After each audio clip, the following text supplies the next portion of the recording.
logistics for the present.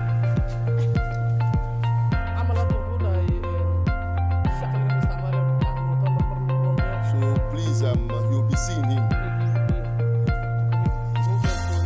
Yeah. So we have checkpoints, we have barriers.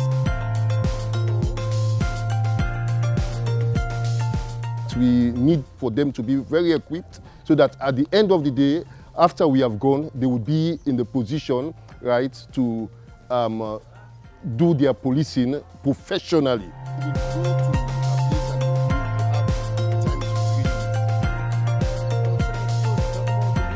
shaqooyinkaas aad buu u fiican yahay waayo hadda ciidamada Soomaaliya ama ciidamada kala gedisan Soomaaliya ama Peacekeeping kale aad iyo aad bay u fiican tahay hadda ay amniga ciidamada Soomaaliya si fiican ula wareegaan aadna waan ugu faraxsanahay inay shaqooyinka hadda si fiican waliba loo dadajiyo.